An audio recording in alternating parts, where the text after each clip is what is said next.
বিগত সরকার থেকেই খেজুর বাজারে চলছে অস্থিরতা। অভিযোগ রয়েছে একটি সিন্ডিকেট খেজুর আমদানিতে অস্বাভাবিক ট্যারিফ নির্ধারণের মাধ্যমে বিদেশে ডলার পাচার করছে। Bangladesh fresh fruits importer association জানায়, সিন্ডিকেটের কারণে খুচরা বাজারে খেজুরের দাম চড়া, যা সাধারণ মানুষের নাগালের বাইরে চলে গেছে। আমরা কার্টুনে যদি খেজুরগুলো ইম্পোর্ট করে আনতাম, ইরাক থেকে, সৌদি আরব, বিভিন্ন দেশ থেকে আমরা ইম্পোর্ট করে আনতাম, আলজেরিয়া, তুনিসিয়া, তো এখন আমাদের ডিউটি দিতে হইতো পার কেজিতে মাত্র 10 টাকা কেজি। আর যেটা পিপি ব্যাগে আমরা খেজুর ইরাক থেকে নিয়ে আসতাম, জাহিদি ব্র্যান্ডের খেজুর, সেটা আমাদেরকে ডিউটি দিতে হইতো 5 টাকা কেজি। কিন্তু গত বাজেটে এটাকে লাক্সারি আইটেম করা হইল। লাক্সারি করার পর উচ্চ হারে কর বসানো হইল।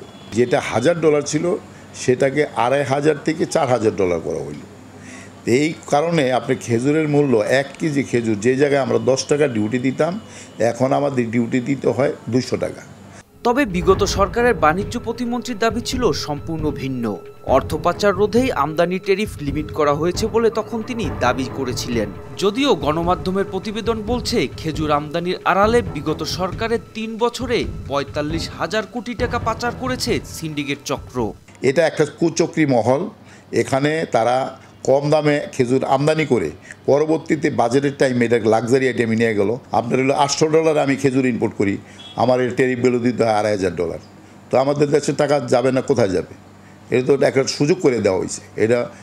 এটা পরিকল্পিতভাবে করা হয়েছে। টাকা পাচারের একটা এইভাবে করা হয়েছে। যে খেজুর আমি $1000, আমি $4000 আমার ট্যারিফ ভ্যালু, তা আমি $1000 আনলে আমার $4000 ডিউটি দিতে হয়। পুরানো দিয়ে নতুন নিতে আজই চলে আসুন আপনার নিকটস্থ ওয়ালটন শোরুমে।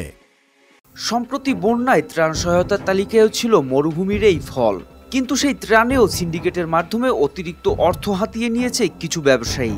দেশে আসার পর প্রতিটি জাতের খেজুরকে একাধিক গ্রেডে ভাগ করা হয়। মরিয়ম জাতের খেজুরের দাম গ্রেড ভেদে 860 টাকা থেকে 1040 টাকা পর্যন্ত নির্ধারণ করা হয়েছে আমদানিকারক পর্যায়ে, যা খুচরা বাজারে 1600 টাকা পর্যন্ত উঠেছে।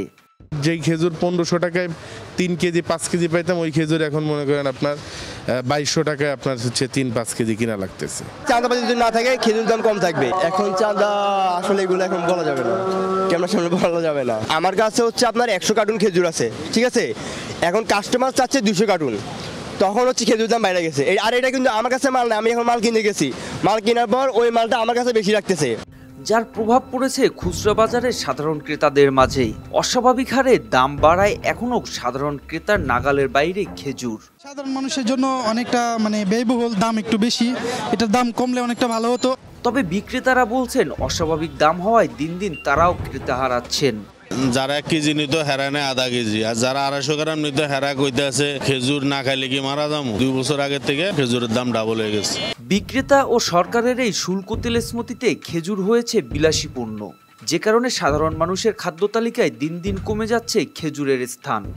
আমার প্রয়োজন ছিল 1 কেজি, নিলাম হাফ কেজি, দাম বেশির কারণে।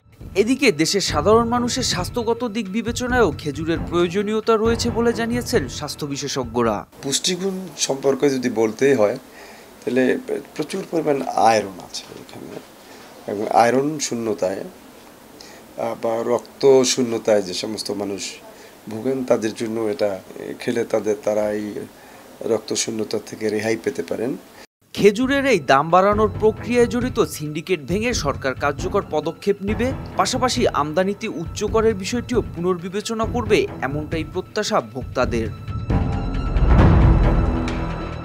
মোহাম্মদ সায়েম, RTV।